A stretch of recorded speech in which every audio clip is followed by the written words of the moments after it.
항상 기뻐하고 감사하며 기도하고 감사하며 감사하고 또 감사하는 기기감숙을 시작합니다.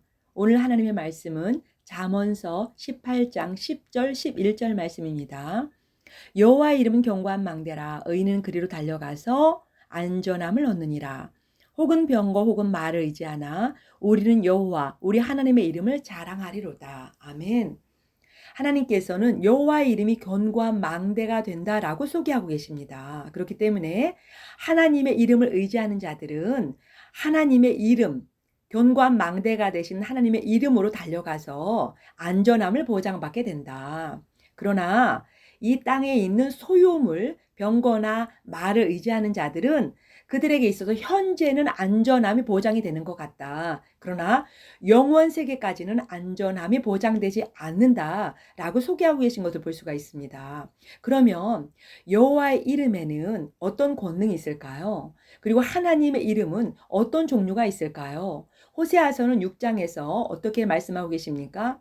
하나님의 이름을 힘써서 알라고 말씀하고 계십니다. 그래서 오늘은 구약에서 나타난 하나님의 이름을 살펴보고요. 그 이름으로 기도하고 신앙 고백을 하는 시간을 가져보도록 하겠습니다. 출애굽기 3장 14절에서 모세는 하나님 앞에 하나님 당신의 이름이 무엇입니까? 라고 직접 물어봅니다. 그때 하나님께서는 모세에게 말씀하시는 것을 보면은요. 여호와다 나는 스스로 있는 자야 라고 말씀하시죠. 결국 그 뜻은 그 이후의 사건들을 보면은요. 하나님께서 지금부터 너희들은 나를 하나님을 개인적으로 경험하거나 단체로 경험하는 사건들이 있게 될 것이다. 그러면 너희들이 그런 단체 아니면 단체로 아니면 개인적으로 경험한 하나님 앞에서 하나님은 그러면 나에게 어떤 분인가 라고 하는 것을 너희들이 발견을 해라. 그리고 이제 너희들이 어떤 하나님의 이름으로 기도하고 어떤 하나님의 이름으로 적용해서 삶을 살아낼 것인가 그것을 선택해라. 또한 너희가 어떤 하나님의 이름을 믿을 것이냐 그것을 너희가 선택하라 라고 말씀하시는 것이죠. 자, 그러면 창세기부터 하나님의 이름이 어떻게 소개되고 있는지 한번 알아보도록 하겠습니다. 창세기 1장 1절에 보면은요. 태초에 하나님이 천지를 창조하시니라 라고 하나님이 말씀하십니다. 즉 창세기 1장에 등장하신 하나님은 엘로힘 하나님입니다. 모든 것의 시작이 되신 하나님입니다. 이 땅에 있는 모든 것들을 창조하신 하나님으로 소개되고 있습니다. 우리 사람을 창조하신 하나님으로 소개하고 계십니다. 우리의 시작과 마지막이 되시는 하나님이시라는 거예요. 바로 엘로힘의 하나님은 우리 모든 것의 시작이시다. 우리 가정의 시작을 누가 하셨습니까? 하나님이 하신 것입니다. 나의 시작을 누가 하셨습니까? 그렇습니다. 바로 하나님이 하신 것이죠. 바로 우리의 모든 것의 시작이 되신 그 하나님을 우리에게 소개해주고 계신 것을 볼 수 있습니다. 엘로힘 하나님입니다. 또한 하나님께서는 창세기 2장 4절에서요. 여호와 하나님으로 소개하고 계십니다. 창세기 1장 1절부터 2장 3절까지 엘로힘 하나님으로 나오셨었는데 2장 4절에서 하나님의 이름을 여호와 하나님으로 소개하고 계십니다. 왜 그럴까요? 바로 하나님께서는 여호와 하나님, 즉 구원의 하나님을 우리에게 말씀해 주고 계신 거예요. 여호와는 히브리어로 보면은 못을 보라, 손을 보라라는 의미를 가지고 있습니다. 즉 예수 그리스도의 십자가를 우리에게 생각나게 하시죠. 여호와 하나님은 우리 사람과 1대1로 관계를 맺으시는 하나님이에요. 그리고 우리의 삶 속으로 들어오시는 하나님이십니다. 그러면서 우리 인간이 가지고 있는 가장 기본적인 문제를 해결하시는 분입니다. 죄와 사망의 문제를 해결하시면서 우리에게 구원으로 인도하시고 우리에게 하나님의 값을 주시는 그런 하나님이신 것을 우리에게 소개하고 계신 것입니다. 또한 창세기 17장 1절에 보면은요. 하나님께서는 아브라함에게 당신을 어떻게 말씀하시느냐? 나는 전능한 하나님이다. 즉 엘샤다이다라고 소개하고 계십니다. 하나님께서 창세기 12장에서 아브라함과 하나님의 나라를 시작하셨어요. 그런데 아브라함에게는 아직 한 명의 자녀도 없는 것입니다. 그렇기 때문에 아브라함이 낙심할 수 있잖아요. 그런 아브라함에게 하나님께서 아브라함아 내가 하나님의 나라를 시작했는데 지금 이 시점에서 머물 것 같으냐? 이 시점에서 멈출 것 같으니 아니야. 나 전능한 하나님이야. 내가 너에게 반드시 씨를 줄 거야. 나는 너와 약속을 했는데 그 약속은 내가 반드시 이룬다. 너의 힘이 아니라 전능자 하나님의 힘으로 100% 이루어지게 할 거야. 그러니 두려워하지 마. 라고 하나님께서 말씀하시는 것이죠.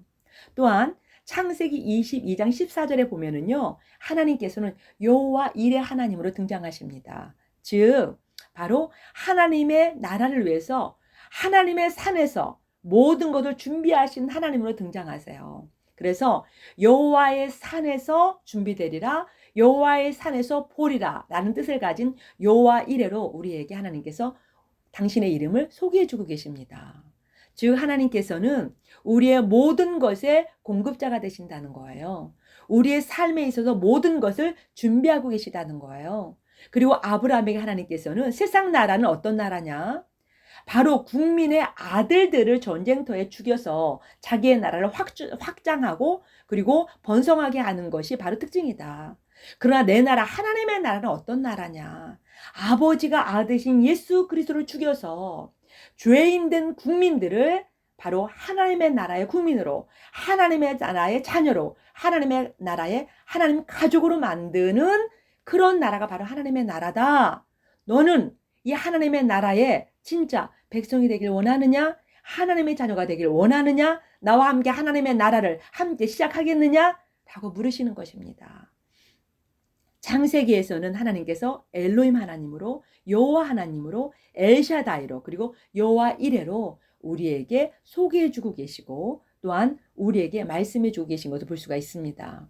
이제 출애굽기를 가면은요, 출애굽기는 이제는 이스라엘 백성들이 광야의 삶을 시작하는 것입니다. 그래서 하나님께서는 출애굽기에서 하나님께서 어떤 하나님으로 나타나시느냐 한번 보도록 하겠습니다. 바로 하나님께서는요, 이제는 10가지 재앙을 통해서 하나님이 어떤 하나님인지를 이미 소개해 주셨습니다. 이스라엘 백성 전체가 하나님이 어떤 분인지를 그 영화를 이미 단체 관람 다 해버렸어요. 그래서 하나님을 이미 경험한 사건들이 이제 이미 이루어진 것입니다. 그런데 그들이 홍해 앞에 섰어요. 애굽을 나와서 홍해 앞에 섰습니다. 출애굽기 14장에서 이미 그들의 불평과 원망이 시작됩니다. 하나님을 향한 불신이 시작됩니다. 그러나 바로 출애굽기 14장에 불평, 원망 그런 단어를 기록해 놓지는 않았어요. 그런데 출애굽기 15장에 오니까 불평과 원망이라는 단어를 기록하십니다. 광야에 발을 디디자마자 그들이 바로 마라의 쓴물로 인하여서 불평과 원망이 터져 나옵니다. 그랬을 때 하나님께서 어떻게 등장하십니까? 바로 여호와 라파로 등장하십니다. 이제 바로 시작된 그 하나님의 나라를 이들의 불평과 원망으로 도배시킬 수는 없잖아요. 멈출 수는 없잖아요. 그래서 하나님께서는 여호와 라파로 등장하셔서 그들의 육체적인 질병, 그리고 신앙적인 질병, 또한 심리적인 질병을 치유해 가시는 것을 볼 수가 있습니다. 이제 출애굽기 17장 15절에 보면은요, 여호와 니시로 우리에게 소개해주고 계십니다. 여호와 니시는 어떤 분이십니까? 승리자의 하나님이십니다.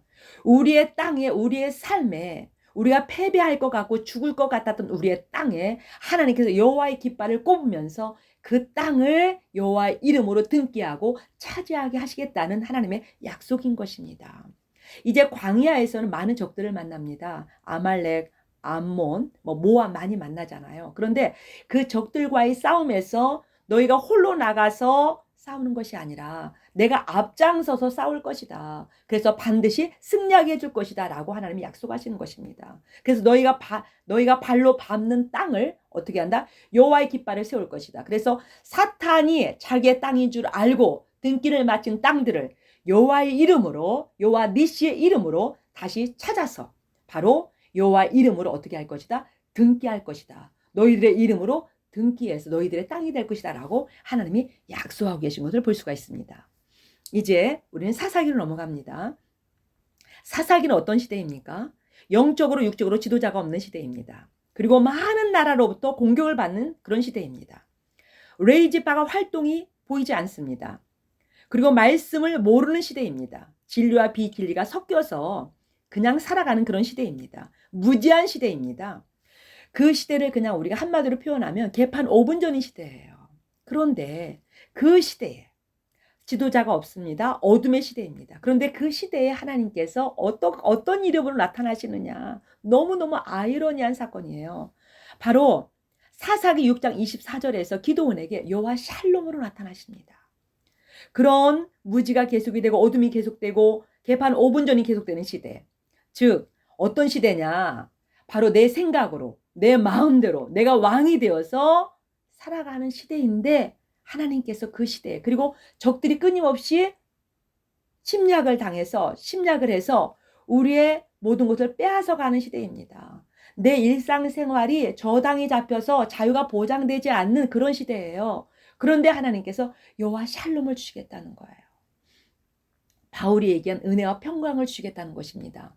이 땅에서 주는 안전함과 평강이 아니라 하나님이 제공하는 평강과 안전함을 주시겠다고 하나님께서 여호와 샬롬으로 들어오고 계신 것을 볼 수가 있습니다. 또한 사사기 시대 동시대인 사무엘상 1장 3절과 11절에 보면은요. 만군의 여호와를 등장하십니다. 그 시대에 아들이 없음으로 인하여 죽은 자와 같이 사는 한나, 그 한나가 아들이 없음으로 인하여 통곡하고 애통할 때 하나님께서는 한나로 하여금 어떤 것을 발견하게 하십니까? 나만 아들이 없어서 죽은 자인 줄 알았는데 하나님도 없으신 것을 발견합니다. 하나님에게도 아들이 없으신 거예요. 하나님은 왜 아들이 없으십니까? 죄인된 자를 바로 자기의 자녀, 상속자로 하나님께서 만들기 위해서 자기 아들을 십자가에 버리시잖아요. 그것을 바로 어떤 여인, 아들이 없어서 애통하는 여인, 그냥 한나라고 하는 그 여인이 발견하는 거예요.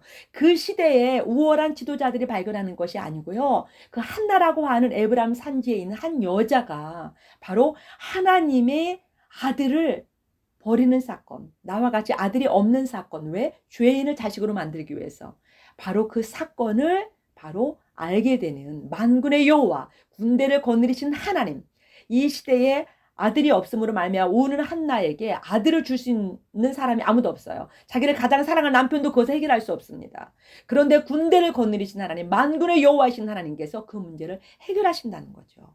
바로 그것을 알게 되기 때문에 한나가 만군의 여호와로 그 하나님을 부르는 것을 볼 수가 있습니다. 근데 이제 우리가 왕정시대로 가면은요. 열왕기 시대, 왕정시대에는 바로 대표적인 인물 다윗을 통해서 하나님의 이름을 부르게 하십니다. 하나님의 이름을 누구로 부르게 하십니까? 여호와라. 즉 여호와는 나의 목자라고 목소리 높여서 다윗이 하나님을 칭송하는 것을 볼 수가 있습니다. 왕정시대는 다윗이 자기 본인 스스로가 왕인 시대예요. 그런데 다윗이 자기가 40년 동안 왕을 지내면서 경험한 것이 무엇입니까? 내가 이 세상의 통치자다. 내가 절대 권력을 가진 왕인 통치자가 될 수 있다. 그러나 알고 보니 내가 왕이 아니더라. 진짜 왕은 하나님이시더라. 라고 고백하는 것입니다. 이 세상에서 절대 권력을 가진 것 같은 왕이라 할지라도 하나님 앞에서는 양인 존재더라. 하나님이 그 왕에게 목자가 되지 아니하면 우리는 온전한 삶을 살 수가 없더라. 진짜 왕도 될 수 없고 진짜 사람으로도 살 수가 없더라. 라고 이 다윗이 시편 23편 1절을 통해서 시편 23편을 통해서 하나님 앞에 고백하고 있는 것을 볼 수가 있습니다. 이제 예언서 시대죠. 예언서 시대는 어떤 시대입니까?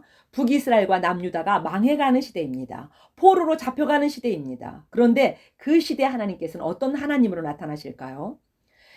에스겔서 48장 35절에 보면은요. 하나님께서 여호와 삼마로 나타나시는 것을 볼 수가 있습니다. 에스겔서 8장에서 하나님의 영광이 이스라엘에게서 떠나요. 머뭇 떠나기 싫은 그런 장면을 연출하시면서도 할 수 없이 하나님께서 바로 이스라엘에게서 그 영광이 떠나는 것을 볼 수가 있습니다. 그런데 에스겔서 36장인가 오면 36장 36, 37장을 통해서 이스라엘을 다시 회복시키겠다고 약속하세요. 그러면서 에스겔서 43장에 하나님의 영광이 다시 들어오십니다. 하나님의 영광이 다시 그들에게 찾아오시는 거예요. 그러면서 그들을 다시 회복시키시는 것을 볼 수가 있습니다. 여호와 삼마, 즉 하나님이 여기 계시다. 너희들이 포로로 팔려간 그 땅에도 나는 함께 있다. 너희들이 어느 곳에 있든지 나는 함께 있다. 나는 거기에 있다. 그리고 너희들을 반드시 다시 돌아오게 한다. 라고 여호와 삼마로 그들에게 나타나고 계신 것을 볼 수가 있습니다. 구약에서 나타나신 하나님 여호와 이름을 우리가 다는 알아보지 못했지만 이 정도로 우리가 알아보았습니다. 이제는 우리가 그 여호와의 이름이 어떤 이름인지를 우리가 알았잖아요. 이제는 우리가 그 이름으로 기도할 때입니다. 우리가 모두가 하나님 앞에 나가서 바로 여호와의 이름, 그 이름, 우리가 배운 그 이름을 우리가 하나님 앞에서 부르면서 바로 기도하는 시간을 갖도록 하겠습니다. 하나님 우리 아버지시여, 이 시간 우리가 하나님의 이름이 견고한 망대이므로 하나님의 이름을 부르며 하나님을 의지하며 하나님 앞으로 나아갑니다. 주여, 이 시간 하나님의 이름이 우리의 삶 가운데서 그대로 나타나게 하여 주셔서 우리가 여호와의 이름으로 견고한 망대를 사는 삶을 살게 하여 주시옵소서. 하나님, 먼저 우리 가정에 엘로힘으로 오시옵소서. 하늘과 땅의 창조주이신 엘로힘을 찬양합니다. 우리의 창조주이시며 자녀의 창조주이시며 우리 가정의 시작이시니 감사합니다. 오늘도 시작되는 우리의 모든 일에 엘로힘으로 오셔서 성장하고 번영하고 생명을 나누도록 우리 힘과 능력이 되어 주시옵소서. 우리의 가정에 여호와 하나님으로 오시옵소서. 여호와라는 이름 속에는 하나님은 누구인가, 나는 누구인가 라는 질문이 숨어있음을 발견케 하시니 감사합니다. 여호와 우리 주여, 나는 사람입니다. 하나님의 형상과 모양을 따라 만드시고 이름을 사람이라고 부르셨는데 바로 제가 그 사람입니다. 주 재료가 흙이요 먼지인 사람이 여호와 하나님 값으로 여호와 하나님과 관계하는 존재가 되었으니 감사합니다. 그러나 우리 가족은 여호와 하나님이 주님을 거절하고 내가 직접 내 인생에서 하나님이 되는 길을 선택했고 그 결과 죄와 사망의 값으로 팔려가는 존재가 되었습니다. 그러나 하나님께서는 여호와 이름으로 우리에게 먼저 찾아오시고 우리의 이름을 불러주셔서 감사합니다. 십자가에서 예수 그리스도의 피값으로 우리 가족의 죄와 사망의 값을 지불 완료해 주신 여호와 우리 주님을 경배합니다. 우리 가정은 죄 사함과 천국을 선물로 받은 여호와 하나님 가족이니 감사합니다. 우리 가정에 엘샤다이로 오시옵소서. 지금 너희 가족이 만난 다양한 문제를 하나님은 해결할 능력이 없어 보여서 너의 방법으로, 지인들의 도움으로, 돈의 힘으로 해결하려 하느냐? 물으시는 전능하신 주님, 아닙니다. 죄송합니다, 주님. 내가 발버둥친 모든 방법을 버리고 전능자요 능력자인 주님께 간절히 도움을 구합니다. 우리 가족에게 엘샤다이로 오셔서 구하거나 생각하는 것보다 능히 넘치게 공급하시고 일하시며 영원으로 이끄심을 신뢰하고 기대합니다. 우리 가정에 여호와 이레로 오시옵소서. 하나님의 산인 십자가에서 예수님을 통하여 죄사함과 영생을 준비하신 여호와 이레를 찬양합니다. 오늘 마지막 때를 사는 우리에게 이 땅의 산에서 생산되는 양식이 아닌 하나님의 산에서 나는 영생의 식탁을 준비하시니 감사합니다. 더불어 세상을 이기는 거룩한 믿음과 일상을 거룩함과 사랑으로 살아내도록 성령을 선물로 주셨으니 감사합니다. 우리의 필요한 모든 것을 준비하신 주님을 믿고 기도의 자리에서 말씀으로 견디는 은혜를 주시길 간구합니다. 우리 가정에 여호와 라파로 오시옵소서. 전쟁 같은 세상에는 낮이나 밤이나 찾아오는 불안, 염려, 우울, 불안, 공포와 각종 질병이 우는 사자같이 삼킬 자를 찾습니다. 우리 가운데 치료하는 영인 여호와 라파로 오시니 감사합니다. 모든 육체의 질병을 치료하시며 마음을 치유하사 평안하게 하시니 감사합니다. 우리의 눈을 눈물에서 우리의 영혼을 사망에서 건지셔서 건강하며 성숙한 그리스도인으로 살게 하실 주님을 찬양합니다. 우리 가정에 여호와 니시로 오시옵소서. 우리는 날마다 사탄의 반응을 함정에 넘어지고 나의 탐심 때문에 넘어지며 세상의 화려하고 달콤한 문화에 또 넘어집니다. 매일 우리는 나의 감정 기복에 근거를 두게 자꾸 넘어집니다. 예수께서 십자가에서 마귀를 멸하시고 내가 세상을 이겼노라 말씀하셨으니 그 약속이 들리게 하여 주시옵소서. 우리가 넘어지는 숫자보다 여호와 니시로 우리를 다시 일으키는 횟수가 더 많음을 깨닫게 하옵소서.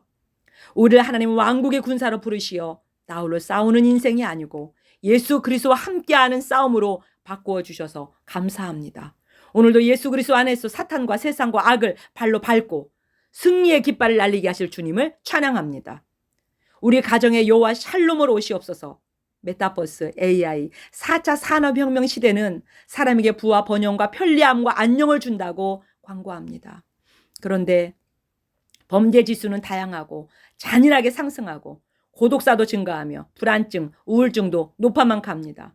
바울의 인사 문구인 은혜와 평강이 너에게 있을지어다가 간절히 필요한 시대입니다. 샬롬의 주여, 우리의 삶의 모든 영역에 몸과 마음과 영혼에 샬롬의 비를 부어 주시옵소서.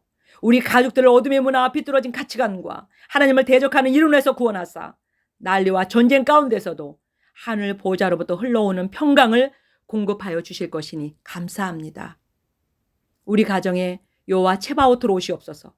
길이 보이지 않는 환경에서 문제가 나를 삼키는 상황에서 주님의 말씀이 들려지기 원합니다. 우리의 모든 없음의 상황에 주님이 오셔서 부유하게 하시고 다시 웃음이 시작되는 은혜를 주시길 간절히 구합니다. 우리에게 만군의 여호와로 오셔서 십자가 보혈과 성령으로 성벽이 되어주시고 천군 천사로 호위해 주실 것이니 감사합니다. 우리의 가정에 여호와 라로 오시옵소서. 여호와는 우리 가족 한 사람 한 사람에게 목자가 되시니 감사합니다. 주님을 선한 목자로 깨닫고 따를 수 있는 믿음과 저절로 순종이 되는 기쁨을 주시옵소서. 우리 삶의 모든 영역마다 선하심과 인자하심으로 영원히 이끄실 여호와 라를 찬양합니다. 우리 가정에 여호와 삼마로 오시옵소서.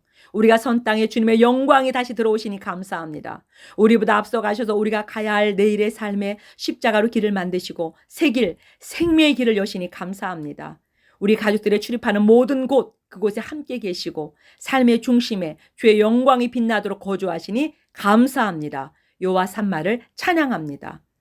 우리 가정은 주님 다시 오심을 기다리며 주님의 이름을 신뢰하고 기뻐하며 찬양합니다. 예수 그리스도의 이름으로 기도합니다. 아멘.